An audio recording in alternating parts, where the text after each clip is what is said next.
ये वो नोट्स है जो कि स्टार्टिंग ईयर्स ऑफ प्रिपरेशन के दौरान मैं बनाया करता था, और ये वो नोट्स है जो कि आज मैं बनाता हूं।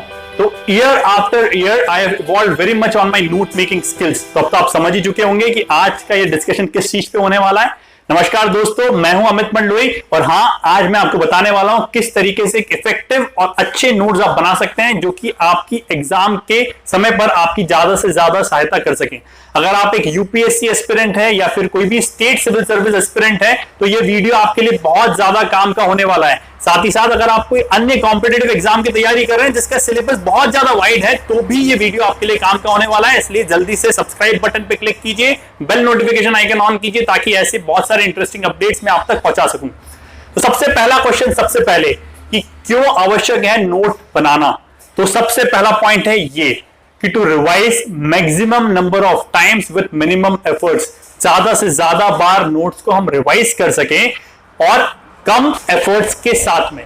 जब भी आप एक बड़े सिलेबस के साथ में या बड़े वाइड सिलेबस वाली एग्जाम दे रहे होते हैं, जैसे कि यूपीएससी हो गया या फिर कोई भी स्टेट सिविल सर्विस एग्जामिनेशन हो गया या कोई भी दूसरा स्टेट इंजीनियरिंग सर्विस जैसी एग्जामिनेशन हो गई, तो आपके पास में बहुत ज्यादा बड़ा सिलेबस है और आपके पास में कम समय होता है एग्जाम के ड्यूरेशन के समय पर। इसलिए आप किताबों पर निर्भर नहीं रह सकते अपने रिविजन्स के लिए। इसलिए आपको नोट्स बनाने ही पड़ेंगे, क्योंकि एग्जाम बिना रिवीजन से नहीं निकाली जा सकती और किताबों के साथ में रिवीजन वाइड सिलेबस वाले एग्जाम्स का नहीं हो सकता। नोट्स बनाने की वजह से आपका रिवीजन का टाइम मल्टीपल फोल्ड कम हो सकता है। साथ ही साथ जो सेकंड नेसेसिटी है नोट्स बनाने के लिए वो है ये कि बहुत सारे अलग अलग सोर्सेस को एक जगह पर कंसोलिडेट करना। जब भी आप कोई भी टॉपिक या कोई भी सब्जेक्ट प्रिपेयर कर रहे होते हैं तो आप कोई एक पर्टिकुलर सोर्स फॉलो नहीं करते या कोई भी एक रामबाण सोर्स नहीं है कि आप उसको फॉलो करके पूरा की पूरा टॉपिक प्रिपेयर कर लेंगे।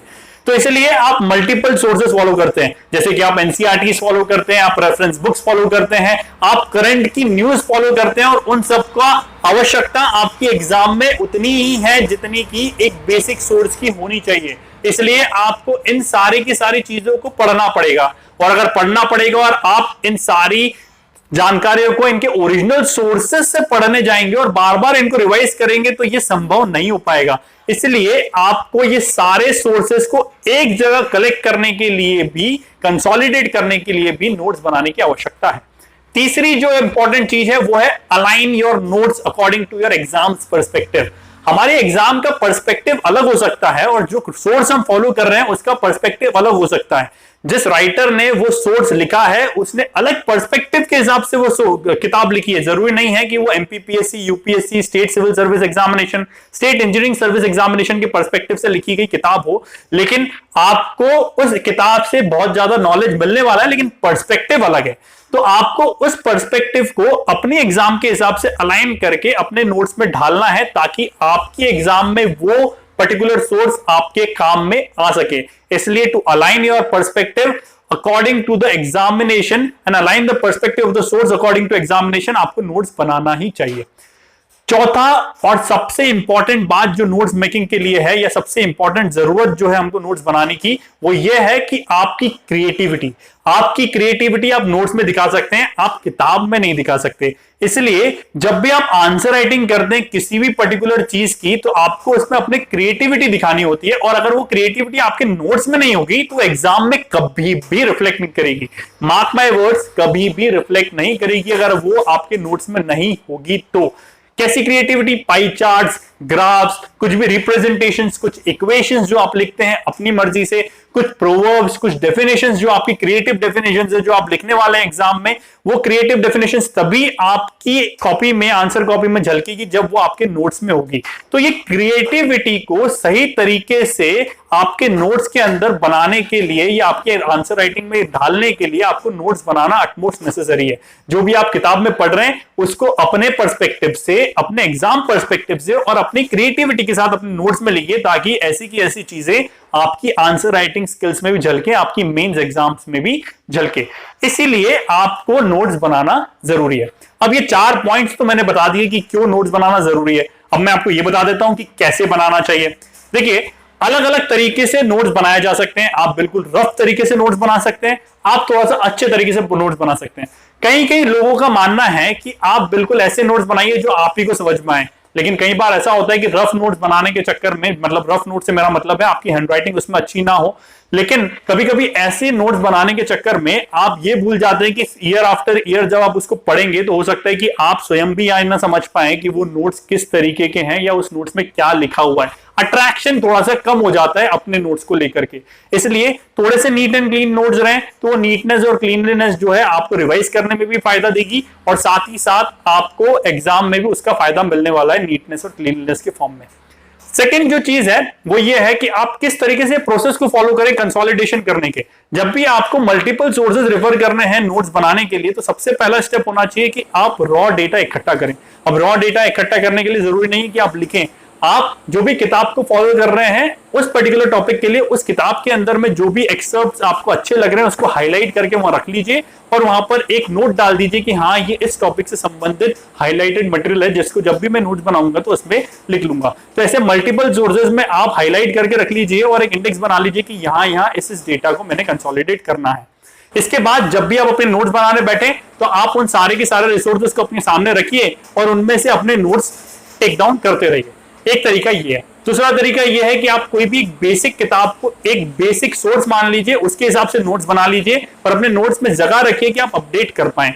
ठीक है, अब इसके लिए आपको अच्छे क्वालिटी के पेपर्स होना जरूरी है, राइट। अच्छी क्वालिटी का पेपर से मेरा मतलब है कि एक तो पेपर की क्वालिटी ठीक रहे ताकि ईयर आफ्टर ईयर जब आप उसको पढ़ें तो वो वियर एंड टियर ना हो। सेकंड, वो पेपर इस तरीके से अलाइंड हो कि उसमें आप समरी भी लिख सकें, उसमें आप नोट्स एडिशन भी कर सकें और उसमें आप अपने क्वेश्चंस जो उस पर्टिकुलर टॉपिक से बन सकते हैं वो भी लिख सकें। इसके लिए मैं इस फॉर्मेट को फॉलो करता हूं जिसमें एक साइड पर आप हेडिंग्स लिख सकते हैं, एक साइड पर आपकी डिक्टेशंस आप लिख सकते हैं या नोट्स आप लिख सकते हैं, नीचे आप समरी और क्वेश्चंस लिख सकते हैं। और जब भी आपको अपडेट करना हो तो ये लूज पेपर्स हैं, आप पीछे एक और लूज पेपर डाल करके अपने नोट्स को और एडिशन और सब्ट्रैक्शन या अपडेट्स आप उसमें कर सकते हैं। तो ये तरीका मैं अभी तक फॉलो करता आया हूं। इसके साथ में आपको अपने नोट्स के अंदर क्रिएटिव स्किल्स दिखाने के लिए या ज्यादा हाइलाइट्स करने के लिए आपको मल्टीपल पेन्स का उपयोग करना चाहिए। मल्टीपल पेन्स जैसे कि आप ब्लू कलर के पेन से आप नॉर्मल अपने नोट्स बना लीजिए, आप हाइलाइटर का प्रयोग करके हाईलाइट कर लीजिए उन चीजों को जो ज्यादा इंपॉर्टेंट है। आप चाहे तो अपने नोट्स के अंदर हिंदी में एक्सप्लेनेशन भी लिख सकते हैं और इंग्लिश में एक्सप्लेनेशन भी लिख सकते हैं, जिस तरीके से आप एग्जाम में उसको नहीं लिखने वाले लेकिन समझने के लिए वो जरूरी है, राइट। जैसे कि कुछ कॉन्सेप्ट ऐसे होते हैं जो कि इंग्लिश में आप इतने अच्छे से नहीं समझ सकते लेकिन आपकी मदर टंग में बहुत अच्छे से समझ सकते हैं, तो नोट्स के अंदर भी आप मदर टंग में उन एक्सप्लेनेशंस को लिख लीजिए ताकि जब भी आप रिवाइज करेंगे तो आपको एकदम से वो डेफिनेशंस, एकदम से वो चीजें क्लिक कर जाएंगी, राइट। तो ये तरीका आपको फॉलो करना है जब भी आप नोट्स बनाएं। अब ब्लू कलर के पेन से तो आपने आपके नोट्स ले लिए, साथ ही साथ आप कोई एक दूसरे कलर का पेन रखिए जिससे आप समरीज लिख सकें, या एक कलर का पेन रखिए जिससे आप क्वेश्चंस और हेडिंग्स बना सकें। जब भी आपको बहुत तेजी से रिवाइज करना होगा तो आप हेडिंग्स पलटा करके भी रिवाइज कर सकते हैं। वो कैसे कि जब भी आप रिवाइज करेंगे और एक दो बार आप ऑलरेडी उस नोट्स को रिवाइज कर चुके होंगे और एग्जाम के टाइम पे खाली आप हेडिंग देख के आपका दिमाग क्लिक करके बता देगा कि इसके अंदर क्या लिखा हुआ है, राइट। तो आपको पूरा नोट पढ़ने की आवश्यकता नहीं होगी, डायरेक्टली आप हेडिंग देखेंगे तो आपको समझ में आ जाएगा कि इसके सामने क्या लिखा हुआ है। तो इसलिए मैंने एक हेडिंग का अलग से कॉलम बना रखा है कि ये हेडिंग का कॉलम है, आप हेडिंग देख देख करके भी नोट रिवाइज कर सकते हैं। जहां आपका दिमाग क्लिक नहीं किया कि हेडिंग के अंदर क्या लिखा है, तब जाकर के आपको जरूरत पड़ेगी कि आप आगे का टेक्स्ट पढ़ें। नीचे समरी लिख लीजिए कि जिस समरी से आप फास्ट तरीके से रिवाइज कर सके। आपके पास बहुत कम समय है, 2 घंटे में टेस्ट देना है आपको या 2 घंटे में टेस्ट सीरीज देनी है, तो आप बहुत कम समय के लिए जब रिवाइज आपको करना है बहुत कम समय में, तो आप समरी पढ़ पढ़ के भी पूरी की पूरी नोट्स को आप रिवाइज कर सकते हैं। तो ये तरीका फॉलो कीजिए इफेक्टिव नोट मेकिंग के लिए। मल्टीपल सोर्सेज भी आप फॉलो कर पाएंगे, क्रिएटिव्स भी अपने नोट्स में डाल पाएंगे, मल्टीपल पेन्स का यूज भी करके आप हाईलाइट कर पाएंगे क्या इंपॉर्टेंट चीजें हैं, क्या इंपॉर्टेंट चीजें नहीं है। हेडिंग्स के माध्यम से भी आप रिवाइज कर पाएंगे कि क्या क्या चीजें हमको रिवाइज करनी है। और इस तरीके से आप अगर नोट्स बनाएंगे तो बहुत अच्छा रहेगा और इफेक्टिव रहेगा एग्जाम टाइम्स के रिविजन्स के लिए, आप लोगों के लिए। अब आपको एक चीज और मैं बता दूं कि बहुत सारे ऐसे टॉपिक्स हैं जो मतलब एक तरीके से आलस से भरे लोग होते हैं जो कि पूछते रहते हैं कि क्या नोट्स इन सब्जेक्ट्स के भी बनाएं। तो हाँ, कुछ सब्जेक्ट्स के नोट्स आप छोड़ सकते हैं। जैसे कि आपको अगर कोई ऐसा टॉपिक है जो पूरी तरह से आपको किताब में अवेलेबल है, जैसे कि पॉलिटी का टॉपिक है, लक्ष्मीकांत में बहुत अच्छी तरीके से आपको अवेलेबल हो जाता है, तो उन चीजों को और उस पर्टिकुलर चीज में वो नोट्स ही एक तरीके से उस पूरी किताब को आपको पढ़ना ही पड़ता है, तो आप उसमें हाईलाइट करके रख लीजिए इंपॉर्टेंट एक्सर्प्ट्स और उस पर्टिकुलर टॉपिक के नोट्स आप बनाना छोड़ भी सकते हैं। लेकिन सकते हैं, मैं बोल रहा हूं, अगर आपके पास टाइम है और आप आलसी नहीं है तो आप बना लीजिए और अगर आपको लगता है कि मेरे पास टाइम कम है, मैं सारे ही सारे सब्जेक्ट्स नहीं बना पाऊंगा, तो कुछ ऐसे सब्जेक्ट जिनके लिए बिल्कुल एक स्टैंडर्ड किताब आप फॉलो कर सकते हैं, उसका नोट मेकिंग आप छोड़ सकते हैं, ठीक है।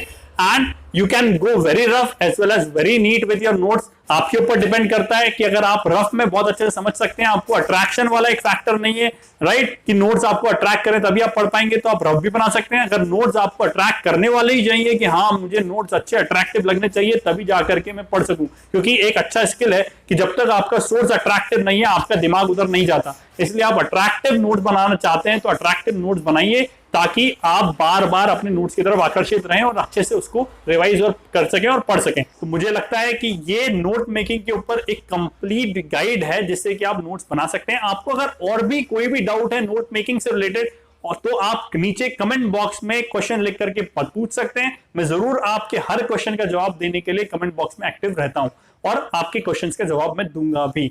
तो मुझे लगता है कि ये पूरा कंप्लीट गाइड कंप्लीट हो चुका है। अब आपको समझ में आ चुका होगा कि किस तरीके से नोट्स बनाने और वास्तविकता में क्यों नोट्स बनाने। बेस्ट ऑफ लक आपकी अपकमिंग एग्जाम्स के लिए और आपके नोट मेकिंग के लिए, जो आप अच्छी तरह से कर पाएंगे इस वीडियो को देखने के बाद। So till then, stay home, stay safe, study online. Thank you. जय हिंद, जय भारत।